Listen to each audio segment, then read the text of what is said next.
Excellent. Thank you.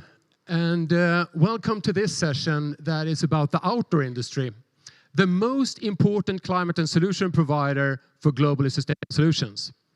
And a question mark.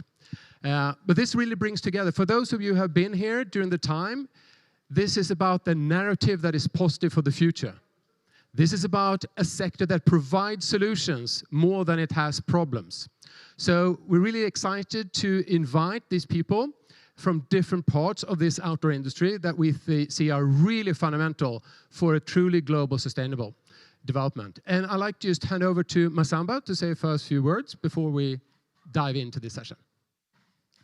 Thank you, Dennis, and good afternoon to all of you. Very pleased to have you here at the UN Climate Change Global Innovation Hub. My name is Masamba Choi. I'm the project executive of the UN Climate Change Global Innovation Hub, an initiative of the UNFCCC Secretariat launched at COP26. So we have 2 years now, with a single one-fold vision.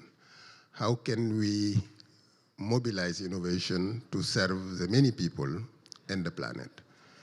Twofold mission: how can we contribute in accelerating and upscaling the deployment of existing solutions? Second component of this twofold mission: how can we accelerate the development of the missing solution?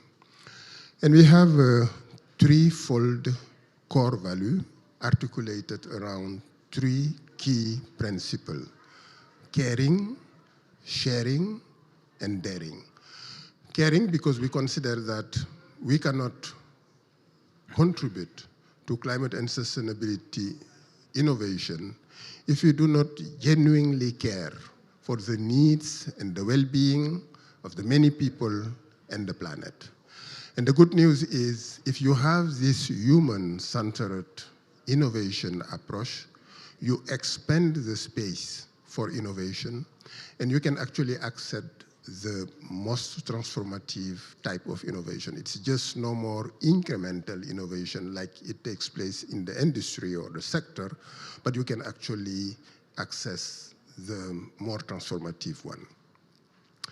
And then the second, sharing. Sharing is important. We have to share knowledge, and this is why the Global Innovation Hub is strongly supporting open source. We don't want knowledge to be hidden behind paywall. Sharing also experience and having a solution provider mindset. And this is why the outdoor industry is very important for us. It's not about how I can solve my own problem as a corporate, as a city, as a nation, but it's more about how I can develop a solution that others also can use. And finally, daring. It is critical for innovation. We have to dare. Most of the time when we are setting goal and target, we are setting them based on our understanding of what is possible. I understand why. This is because we want to be credible. If you set your goal based on things that are possible, solutions that exist already, you can articulate how you will achieve your goal. But it's a mistake. We should not set climate and sustainability goal based on our perception of what is possible, but based on what is needed. Because this is precisely the gap between what is needed and what is currently possible. That is the main driver for innovation. So it means that we need to have the moonshot mindset that will enable to break the vicious circle where we are locked in if we set goal and target based on what is possible. So addressing the climate and sustainability challenge require change of lifestyle. It's not just about innovating for food, nutrition and health, shelter, and so on, so on. So we need also to change lifestyle. Here is an industry that can contribute in supporting this shift of lifestyle by providing alternative way of spending your free time by providing solutions that can help people use their free time in a healthy manner and get happy. Thank you. Thank you, Masamba. And this is also why this is so exciting, because if we look towards the future, often sectors are looked about how can you do less bad? If you work in the fashion industry, you say, how do you make a garment less bad? But that is not the question. The question is on the wardrobe level. What kind of wardrobe are you trying to get people to use? And what is that wardrobe meant to do? To create insecurity? So you said selfie pictures in front of 250 pair of shoes? Or is it to empower you to become a musician, an artist, a scientist who gives something to society, who explores nature, to push the boundaries of you as a human being? Are you only a consumer or are you a creator? So, and that's what we're going to talk about today. Can you bring back the slides, please, and also? But I'd like to hand over to Christian, who's one of the CEOs who we've been discussing with, and from Ortovox, who is really one of the leaders in this field and really trying to provide people with the kind of means to go outside and to experience nature. So I'd like to hand over to Christian, who has to leave early for a flight. Yeah, and you can use your little... My microphone is on, yes, perfect. So first of all, thank you for inviting me and for giving me the opportunity to be part of this COP movement. And this COP is all about solutions. How can we generate and develop solutions for this planet? And it's clear that the whole world is waiting for a strong signal to end fossil fuel energy. And not just a signal, we need action now. But it's also clear that everything on this planet is connected with each other. And we know that for thousands of years. But it seems that in the last centuries, we have forgotten this old wisdom. Because we set up a new world of a new view of the world, which is very much human-centric. And we as humans, we think that we are the superior species on this planet, and that we are even capable of controlling the complex systems of nature. And coming along with that, there's also this pursuit of happiness, which is also closely linked to material things. And the narrative is, the more material things you collect, the happier you are. And we all know that this is not true. But through this view of the world and through our economical system, we have two things happened, among others, but two things I want to talk about. And that is that human beings have lost their connection to themselves, to their real needs, to their real selves, and human beings have lost their connection to nature. And these connections are, for me, the basis for being capable of taking responsible decisions. So for me, the question is, how can we reconnect people with nature, with their own nature and with the general nature? And the answer is relatively simple. We have to try to bring as many people as possible outside into nature and to give them the opportunity to make their own experiences, to make unforgettable experiences in nature and with nature. Because I'm convinced that people will only engage themselves in the so much needed activities for saving this planet if they really understand how precious this world is, how great this nature is, and what we can profit from nature, that we can find energy and inspiration in nature. And only those people who know that, they will really contribute to change this world. And for example, therefore it's very much necessary that we also take care of the younger generation, because it's not enough to see and learn about nature on a flat screen. They have to experience themselves with real experiences which go into the heart, under the skin, and to really feel nature outside. And a second effect of that is that people who have those experiences, they learn that or they will get a different view, a different definition of prosperity. Because right now, the majority of people see prosperity in material things. And we have to change this view into the perspective that we are human beings, and for human beings, we need social contacts. And we all experienced that during the last COVID pandemic, when all the people sat at home alone and got lonely and depressive. And instinctively, everybody felt that it's so important to have social contact and to get out into nature and to re-energize yourself by doing that. So we all know that, but right now we have forgotten that. Everybody is in the wheel, what we have done so far and ever. And therefore, it's so important that we get people out to change this perception of prosperity, because it will not make us happy to collect more and more material things. And over the past years, our view of the world and our economical system was based on competition and selfishness. And my dream would be to change this and to start a new perception of collaboration, of cooperation, and new values of the common good. Because what we have to remind is that the success of the human species is not built on competition. It is built on our capability of cooperating. No other species is able to cooperate in a way the human species is doing it. But we have lost this capability of cooperating together.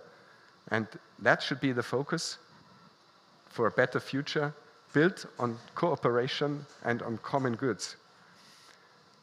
So we at Orthovox, we try to support that change by offering the possibilities for people to take clinics and to learn how you should, what you should know about nature if you want to go outside and have safe experiences in nature.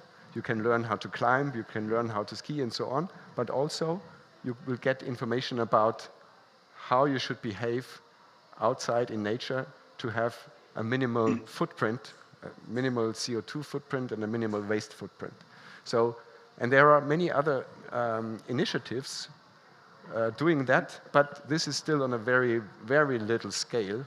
And the question would be, how can we scale that up so that we reach as many people as possible to start this transformation in the minds and in the values of individuals, and not just individuals, also of societies and states. That would be my contribution to the topic, and I'm sorry I have to leave for the airport exactly now. So I wish you good luck for the rest of the session. Thank you very much, Christian. And I think this message of reconnecting and having true values in society is not something you hear from CEOs very often. And I'll just try to show the slide deck. If you can start from the beginning. Yeah. Okay, so that's your sharing, that's my screen. Okay, excellent. So just to be clear what we're doing here, and all of you in the outdoor sector and those who want to engage in the outdoor sector out there in cyberspace, what we try to do here is, like Christian was doing here now, giving concrete example from the business, what is going on. We're also trying to see how we can gather some of the leaders on a new journey. So we're going to launch 2 tools. One, a climate innovation tools for the innovation sector. And the second one is an outdoor declaration. And it was already presented, some of these things, at ISPO last week, the biggest sports fair in Europe. So we're already on track of doing a lot of exciting stuff. So just look into this and just explain why the outdoor industry might be the most important. And you who are listening now, you're sitting in the future. Because right now, still, the climate negotiations and the climate focus isn't about getting rid of the bad. That is, of course, the important thing. But future generation, they will look at us and ask, what future did you create for us? I don't want a fossil-free typewriter. I don't want a fossil-free oil platform. I want a better society. But that's not being discussed here. And for most of the people on the planet, it's not a matter of reducing emissions. It's moving out of poverty. So how do we give them better life and hope? If not, climate is about not doing things. And this transformation should be at doing good things. So, and that's what, for companies, for instance, we've been only, and I'm part of that, because back in the 90s, the big challenge was the big fossil companies didn't even admit to climate change, let alone starting to reduce emissions. So we tried to create tools for transparency and reporting and compliance to say, you have a risk of emitting CO2. You should address that risk. And that is important. So lots of discussions now is about climate risk innovation. But the big challenge, of course, for companies, you don't set up a company and saying, my goal is to reduce emissions in the supply chain.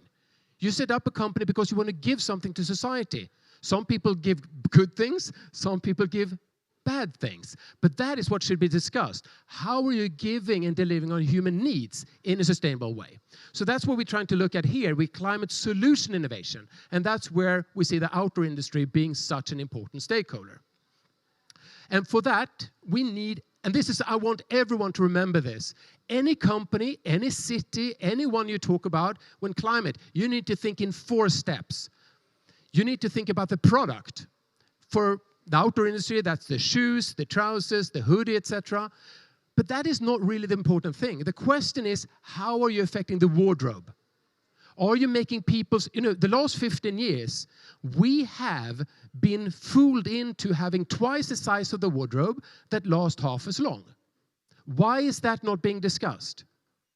And everybody's talking about circularity and sustainable production, but if we're pushing overconsumption, it doesn't matter what we do on the individual product level. So the wardrobe is important. But the wardrobe is there for a reason. For most people, it's to be a personality thing. You need to express yourself, you need to do something. If that is to take your new sports car and take Instagram photos in front of 250 pair of shoes, or is that a wardrobe that allows you to walk or run or take a bike to work, be out in the park, play with your kids, conduct music, etc. And most of all, we need companies that dare to say the current system is not working. We need to ask how society's values, laws and economic frameworks need to change. So it's for people and for the planet, not for profit. That should be obvious. Still, that conversation is lacking here in COP. It's about who can commit to reducing fossil fuel. Of course, that should be obvious. We need to get rid of that. But what should come in? Because I need energy. I need to live. And if you look at this with the numbers, let's skip that. So look at the numbers. If the outdoor industry in Europe was to disappear tomorrow, we would save about 2.5 million tons. Not nothing, but not very important. But if only a few in the outdoor industry were to help us have smarter wardrobes, we can save more than 4 times that. Almost 8 million tons of having smarter wardrobes. But that is still nothing compared to having people being out in nature instead of the shopping mall, going out and take a train on vacation instead of taking a private jet and drinking yourself unconsciousness on a consumption spree. So we need to ask also, what kind of lifestyles are we being promoted to? And that, I think, is the fashion, outdoor, and wardrobes industry's biggest challenge to ask. What lifestyles are you promoting? Not what kind, is this shoe recycled? Very nice. But if that shoe is telling me to buy a new sports car, and if not, I'm a failure, it doesn't matter. But if that shoe is helping me to become an active, creative individual in society, we have something. So that's where this message is important. But we have environmental NGOs, consultants trying to sell offset to this industry to deal with the 2.4 million tons. But we have almost nothing. And we don't really have cities and countries that are promoting and supporting the outdoor industry to dealing with the 60 million tons that could easily be delivered.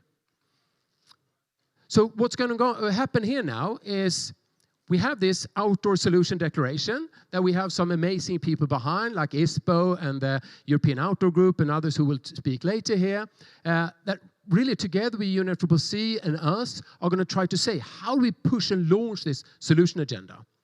And we also going to have this Outdoor Climate Innovation Initiative where we have brought together, we're going to have a small group of companies, about 12, that are going to work on this product, wardrobes, flourishing lives and society, to deliver concrete examples. And we have already heard some from Ortovox, and we're going to hear more from Salomon and Iceberg soon.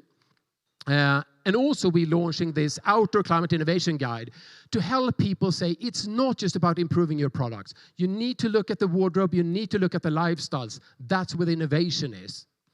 And then finally, we're going to come back next year filled with a report with these concrete cases and see how many million tons have we managed to start to deliver and what is upcoming.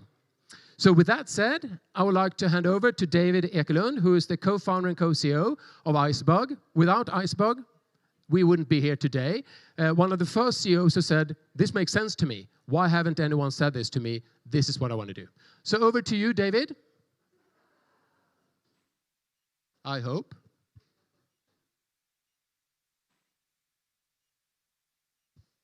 Can you put David up on the screen, please?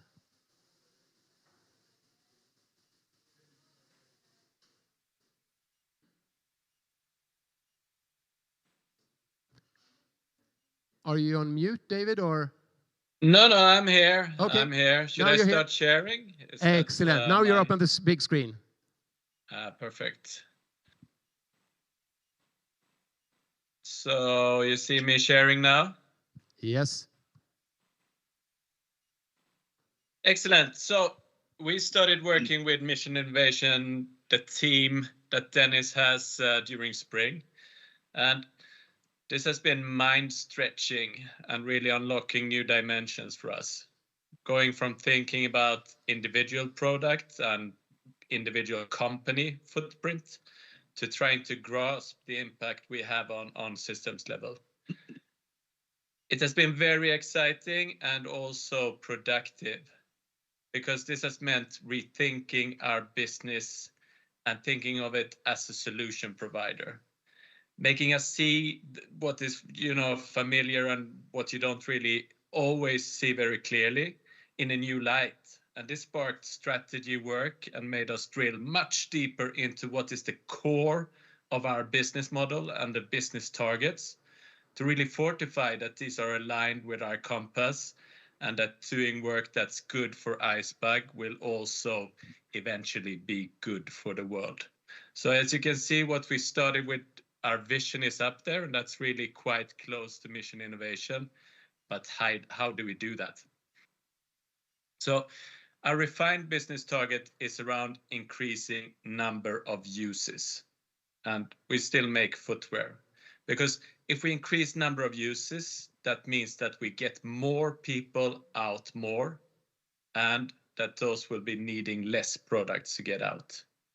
There is a kind of guardrail here. We cannot get more uses or sell more product by pushing over consumption. So at the end of the summer, we launched a couple of work streams, and I'll show you some first outtakes here. They were about the wardrobe guide, the receipt of the future, and exponential collaborations. So first, the receipt, and this is really in quotations mark, but we don't really know what to call it yet. But it's not really a receipt, but it's built on the idea here that only a small part is about this transaction of buying a pair of shoes. Because the main part is not about the cost, but about what you're investing in, which is the future for yourself and for the world. And it's also mirroring our idea of the customer, because we said we don't ever want to talk about the customer as a consumer anymore, but we want to identify the customer as a user. That's really an expectation, and then extend an invitation to our customers, our users, to become co-creators. One thing to co-create around is getting more people out. There are so many actors fighting for the attention and selling different ideas of what you need to do to move towards a good life. And we will never have the most advertising money. So instead, we will need to find new collaborations to get on that mental shortlist with what we think that people will benefit from. Great outdoor activities close by. And in parallel with doing that work, we will also document it and create playbooks for how brands can cooperate with retailers, ID-based organizations, and the public sphere to scale healthy and sustainable lifestyles and make those, support them with infrastructure, but also make those something that we really long for. And I think collaboration is key here to why it's so exciting to be a part of launching these declarations and the new work streams here.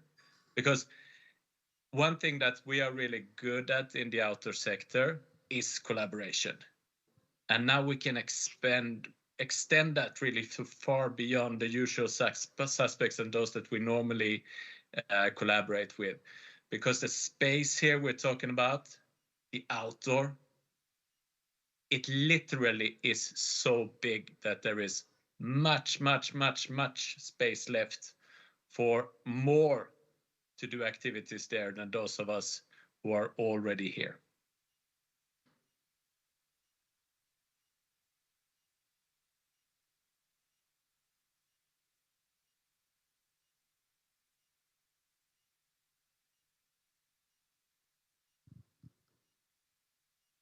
Thank you.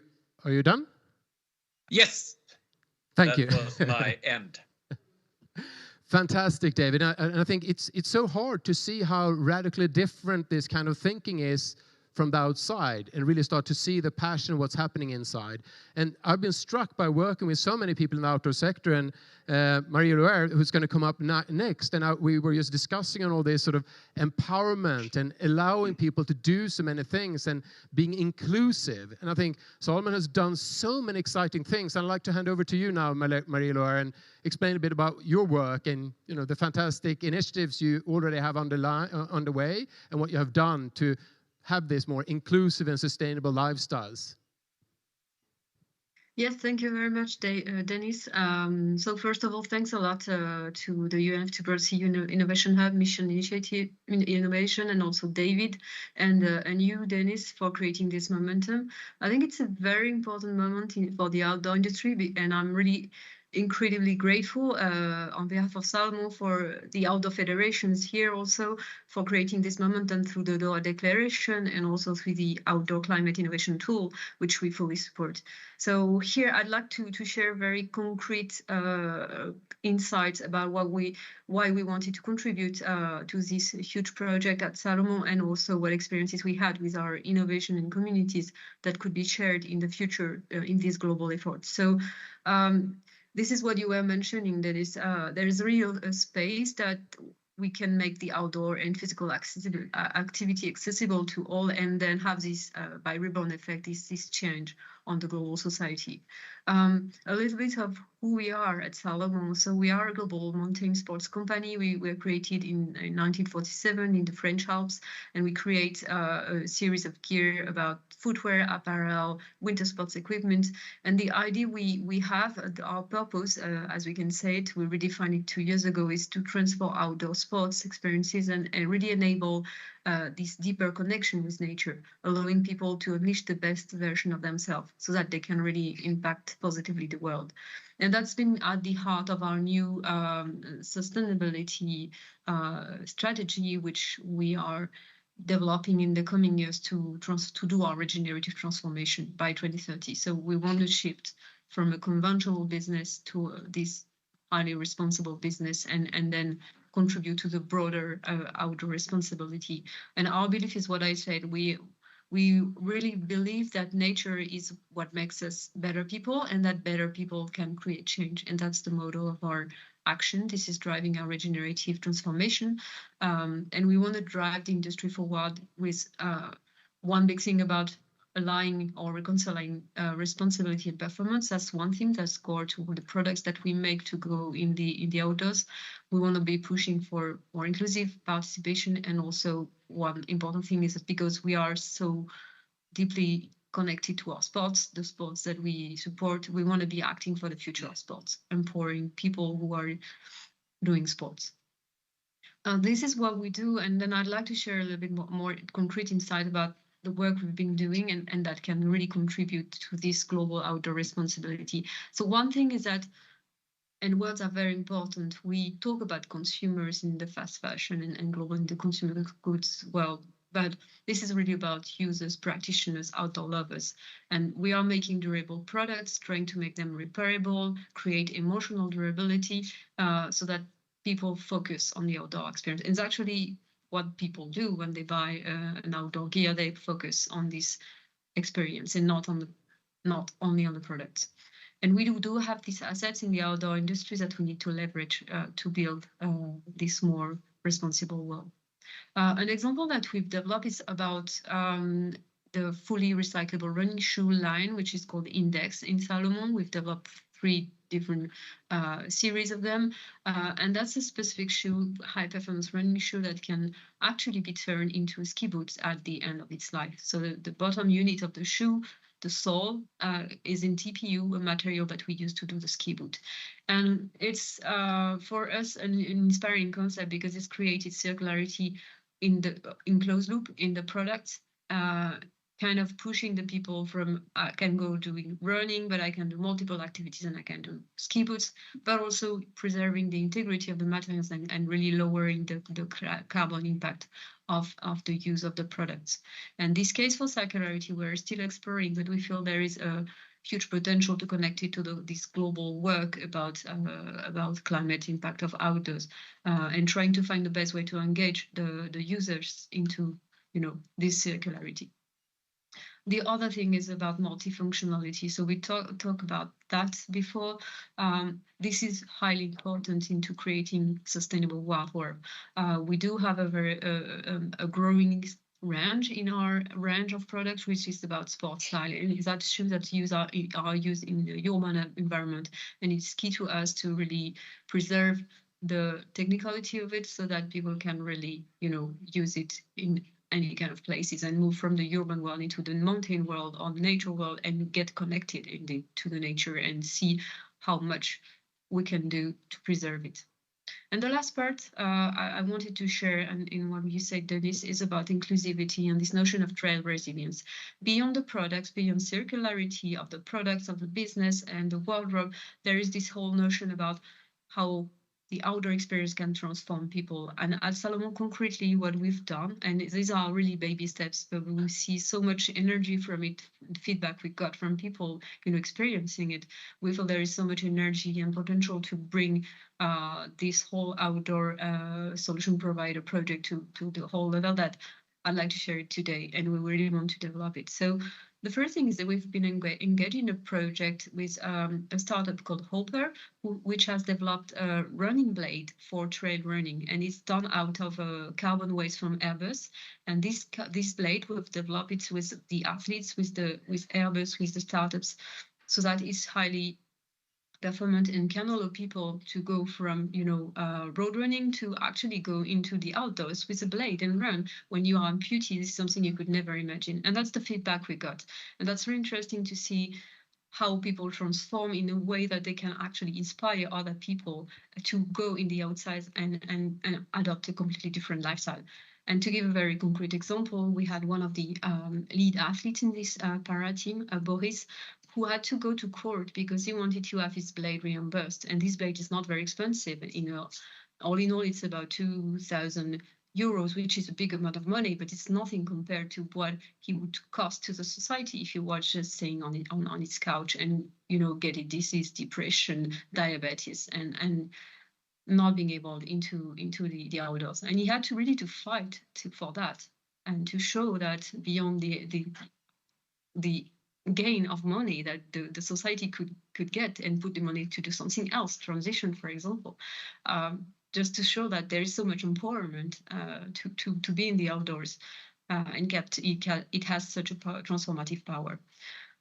So that was the example I wanted to share. And again, we do have a very big responsibility as outdoor brands, outdoor ecosystem. We have a power to really create this deep connection inside nature. And as some of the speakers said before, no other industry has such power in its hand. We need to really leverage that, and we need to make our voice take some space to transform the society. And it's really not about making products, selling products, or doing business. It's a responsibility that goes beyond. If we don't take it, we will be responsible for not having making it happen before. So that's the end of my presentation. And again, we really have this power to shape new imaginaries by joining together. Thank you.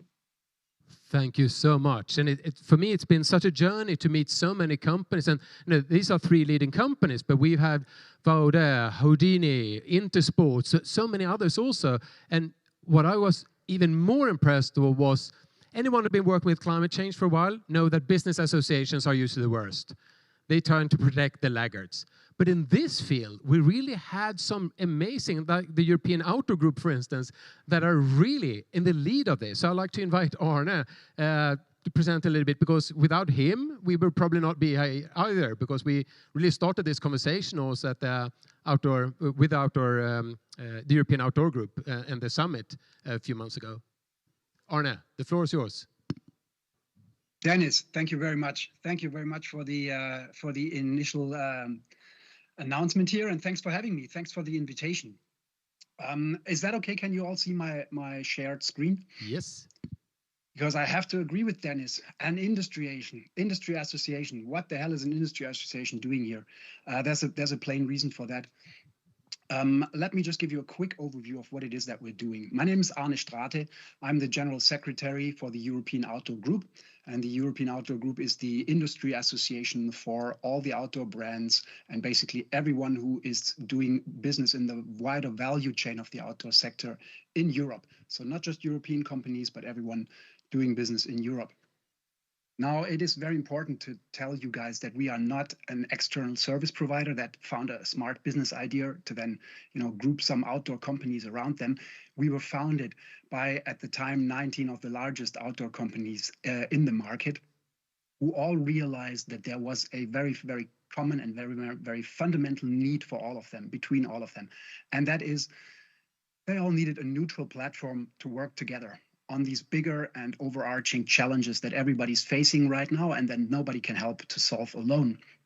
So that, and only for that reason, they have founded the EUG in 2003. So that's already a while ago.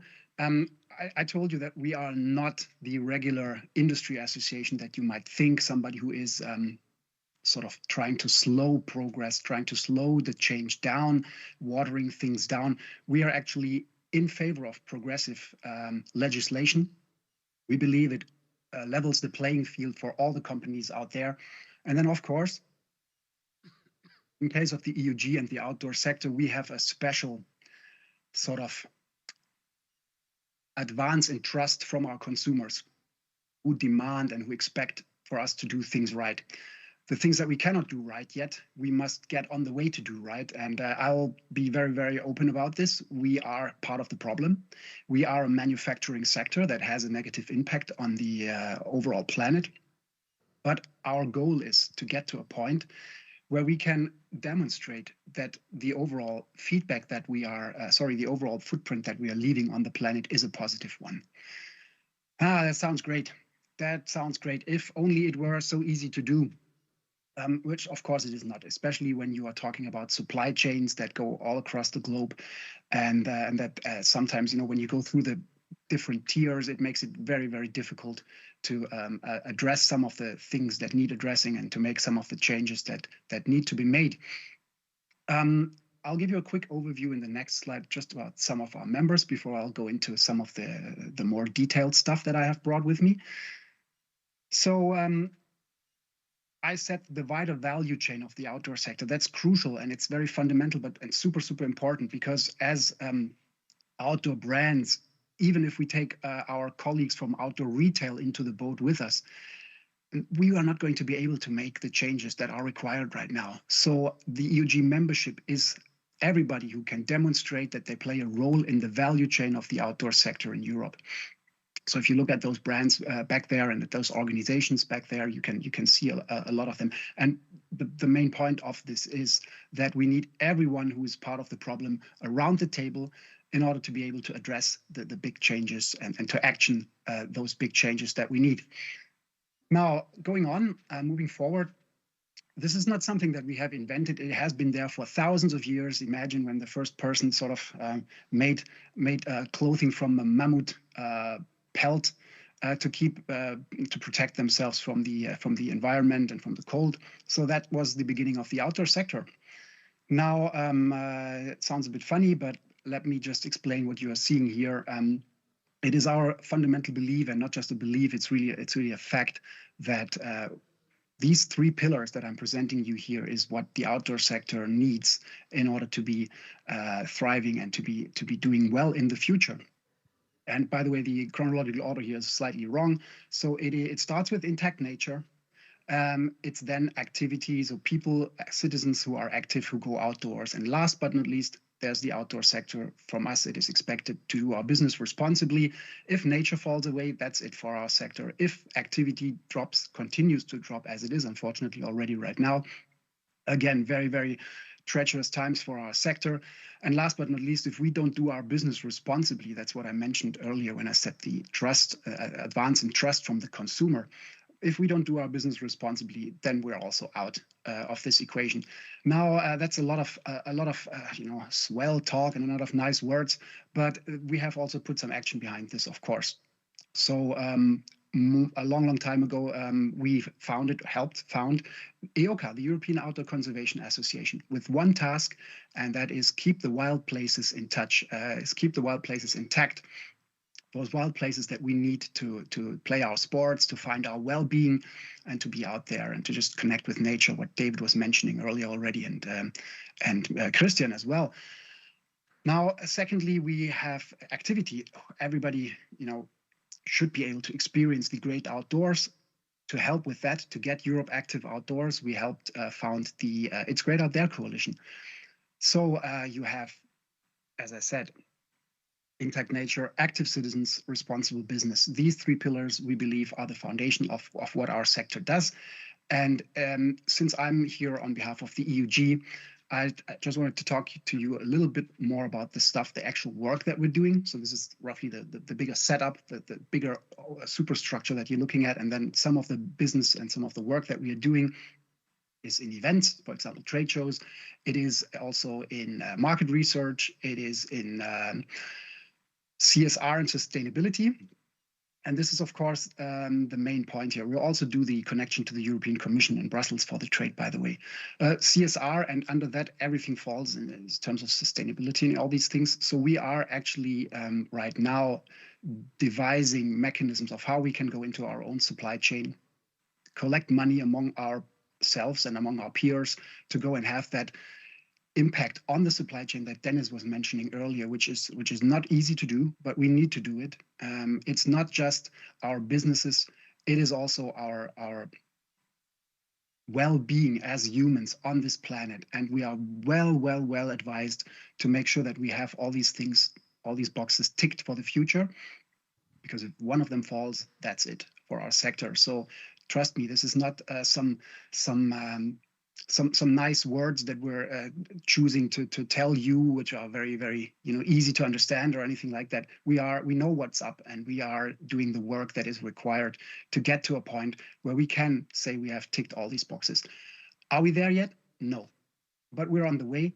And I think this is why Dennis saw great potential in the outdoor sector, because we know what's going on. We have started to be on the way, and we're not waiting for people left and right, organizations, governments. We know what we have to do, and we are on our way. So that being said, thanks to all my predecessors here on the screen, and thanks to all the others who will still be coming on after me. And with this, I will conclude. Thank you very much, and I wish you a lovely, lovely cup in Dubai. Thank you very much, Arne. And another thing that really struck me, been working with energy and climate issues for a couple of decades, is that this is a very gender balanced part also. Maybe it's because about nature, creativity, and not just machines and the hard stuff that tend to be a bit more male-dominated. So I'd like to, if we can play the video from Emma, the interim CEO of the World Federation of the Sporting Goods Industry, that also shows how we can expand this and really link it to other human needs. The fact that we need to get out and move. It's not just about saving climate, it's about a healthier life. So if you can play the video from Emma now, that would be fantastic. Excellent.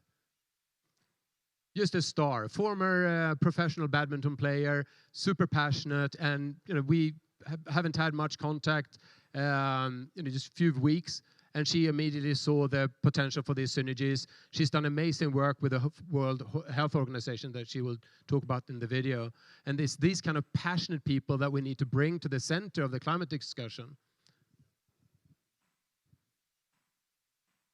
And hopefully we can see them also.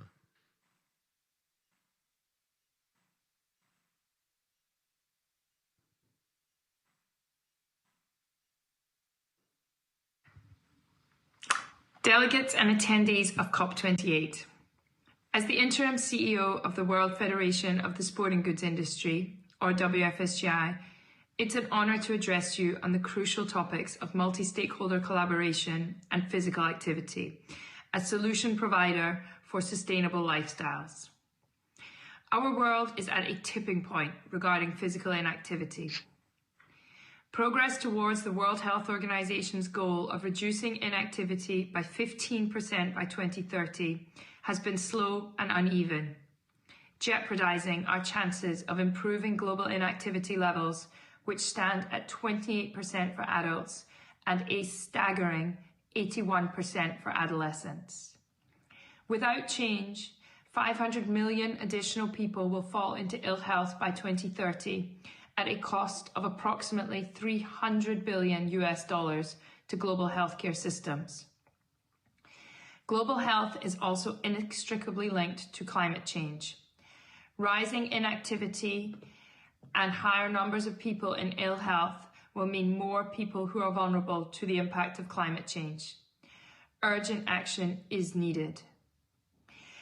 I'm therefore delighted to have been asked to share a historic milestone, the signing of a memorandum of understanding between WFSGI, representing the private sporting goods sector, and the WHO, which outlines a collaborative framework to encourage physical activity participation to improve global health. The MOU is the first of its kind with the Business Association, a particularly proud moment for WFSGI and its Physical Activity Committee. Speaking before the COP28 audience, we recognise the interconnectedness of health and climate goals, and we firmly believe increased physical activity is integral to and a solution provider for sustainable lifestyles. Climate change and physical inactivity are challenges of such magnitude that they demand collaborative solutions that transcend individual entities and industries. And they require us to acknowledge that meaningful change can only come through multi-stakeholder collaboration, united around a common purpose. We express deep gratitude to the World Health Organization for their partnership and trust, and to the outdoor industry for their solidarity and the opportunity to present today. Together, we can elevate global health through increased physical activity and contribute to building sustainable lifestyles for generations to come. Thank you for your attention. Thank you. And for me, this has been really a wake-up call also, because sometimes this becomes so technical. We talk about reducing emissions, etc., somewhere, but people are living.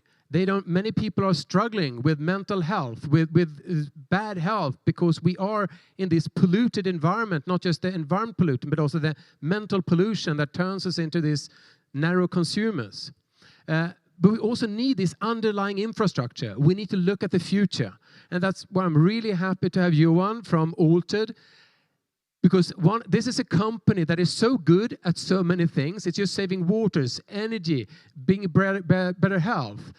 Really about how do we shower, how do we wash of tomorrow. There are so new solutions that are mimicking nature. So I'd like to have Johan presenting Altered, and why we also need to have these startups companies with amazing solutions part of this equation. Johan, the floor is yours. Wow, that's a great introduction. Thank you so much. I'll share some slides to you as well today. So my name is Johan Delén, and I'm the CEO of Altered. Let's see if I can get it working. Yeah. So we've developed leading technologies how to save water and energy in taps and showers. And why is that important? Well, from an outdoor perspective, well, if we want to be outdoors, we'll need water, right? We'll need it when we're thirsty. We need it to get clean, shower afterwards, and everything that you mentioned. And also, just plainly, water is the second most important thing to life after air, if we want to live at this planet.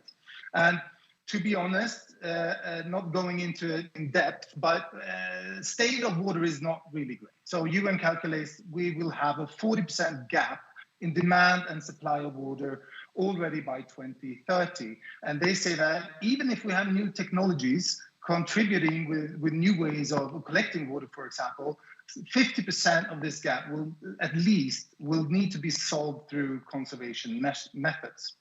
Now, what we looked into is how we use water today. So we use it very inefficiently because we haven't seen it as a very important resource. It's just been there. So if we take washing hands for an example, in a linear stream, water comes out in most taps today 8 liters a minute. In most showers, at least 14 liters a minute. But when it comes down, it's layered, it bounces off, and it passes straight by. So it's water that's been pumped, cleaned, transported, and then heated using vast amounts of energy through the system, and then is just goes straight down the drain. So it doesn't really make sense. And if you imagine all the offices, bathrooms, and schools, and homes, and malls, and everything in the world, there's more taps and showers than people in the world, and it's just draining this resource of water and energy every single day. So what we're doing is that we're using this pressurized system, and we've come up with these retrofit nozzles. I'll show you later. But basically what we do is that we reshape the water so you can use it more efficiently. It means we break it up into millions of individual drops. So each drop has its own surface area. And what happens then is that you get in contact with and use every single drop of water coming out of the tap or out of the shower. So you can have full functionality and the same experience as you have with your products today, which I believe is really important. We can't be moving backwards and think that people will like to be sustainable. We need to do products that look well, feel well, and that works as well as the products we have today. And the result is pretty amazing. So you can have, when washing hands, for example, the same functionality with only 2% of the flow. So you're saving 98%. And we have a range of different products. The one I showed here is more for home use, where you can switch in between different modes, because 98% is great for washing hands. It's not so great if you're thirsty. It takes like 3 minutes to fill it up. So you need to be able to switch. And of course, the shower is using different technologies as well. But just to exemplify, so to the left here, you see a regular flow with a low efficiency in rinsing off. So we're using a black light here to show residue and soap and bacteria on the hands. It's a simulating gel. And to the right, you can see our product where the coverage is actually the same or very big. You get as wet of a very big surface, but the speed is very efficient in rinsing. So it doesn't make sense to not do it, specifically in more public spaces. And does it make sense? Well, WWF calculated on the potential impact in doing this. And it's small things, but if we do it in a large context, it has a huge, immense impact. So they calculated 180 million tons of CO2 annually could be reduced by introducing these technologies in taps alone. And then you have shower, which is about the same. So it's actually a way to really have an impact. And as I mentioned, these products, we don't change the whole tap. We only change the nozzle in the end. So it's a very simple 30-second installation. It can be done globally in all taps or then showers around the world. And from just a business sense, if you're there from a company, so if you change only the taps in bathrooms in an office building with 100 employees, you have an ROI, depending on where you're in the world, 1 to 3 months. And you'll save 3% on the building's total energy use. It's huge. And saving water, saving energy, saving CO2, saving money.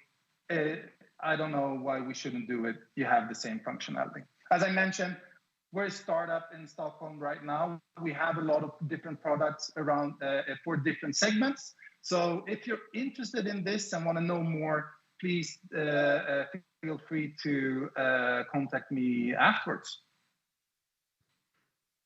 Thank you, Johan. And that's one of the reasons I'm always impressed and think that all initiatives about climate always need startups. Maybe not all startups as good as Altered, but there's so much passion. And just the idea, think about this. Have you thought about water in that way before? That the functionality of just what is flushing out is just a fraction of what is needed. But then some smart people come up with a biomimicry idea and saying, let's use this water in a smart way. Unfortunately, we only have 2 minutes left now. So I don't know, Marvin, could you give us some final words from a business association who's starting to move into companies as solution providers, the role of SMEs? Marvin, last 2 minutes are yours. Yeah, thank you, Dennis. I will try to keep it crisp then. But yeah, I think also what makes a good intervention here. So thanks first of all for the opportunity to speak. I think we had a good collaboration over this COP. And yeah, happy to take this, one of the final sessions here with Mission Innovation. Thanks a lot to Masama and you, Dennis. Yeah, from WBCSD perspective, you may want to ask, why are we talking about this, or what's the relevance of WBCSD in this context, especially as we also hear about the industrial intervention, but this kind of consumer perspective that's very important to drive decarbonization and also shift mindsets in markets, right?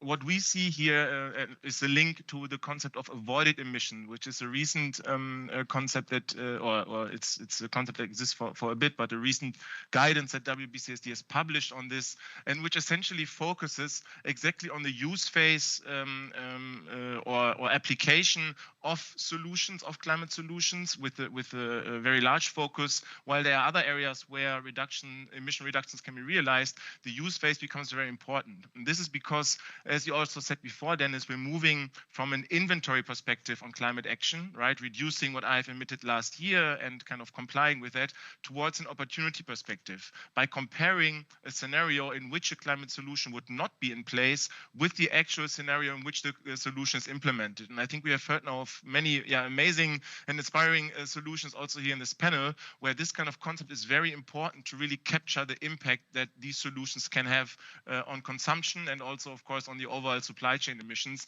which often occur in the use phase. If I now also think of the just previous example of water.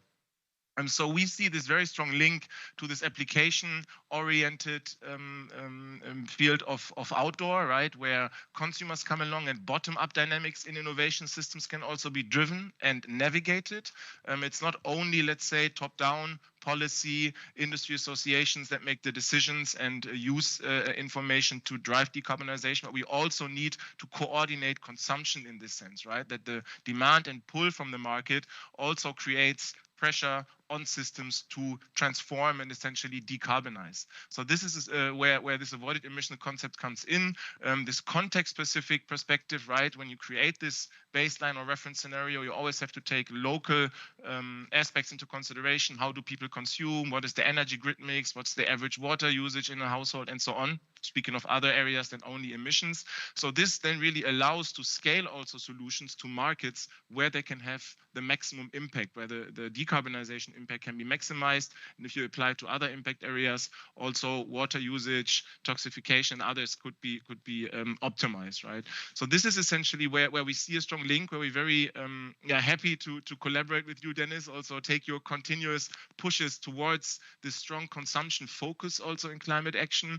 And essentially the outdoor sector specifically can also really be and is already becoming a role model in terms of shifting consumer mindsets and in terms of shifting the relevant actors' mindsets towards sustainable consumption and transforming consumption disruptive and transformative ways, not only in incremental ways. So therefore, it's very important to set this here. And again, hopefully through the concept of avoided emissions, we will also be able to have the robust data, comparability, and fairness in terms of the assessments of the impact of those solutions in order to make the right decisions when it comes to consumer nudging, when it comes to the engagement with consumers in general, based on the actual impact that solution can have, and by having consistency when it comes to the assessment across different types of solutions from different players. So yeah, that's very short intervention here. I hope that I gave you a bit of an idea. We have this guidance out, published earlier this year, and looking forward to collaborate further on this with you, Dennis, and the Mission Innovation team, and of course also happy to take any comments or questions after the sessions from the audience or also my great co-panelists here. Thank you, Marvin. And with that, I'd like just to close the session and thank everyone who's been involved in this. This was where the outdoor industry came to COP with being invited. Next time, it's going to come full with solutions and hopefully be at the center of the discussion of solution providers. So thank you, everyone, and see you at the next COP with solutions. Bye. See you. Bye-bye.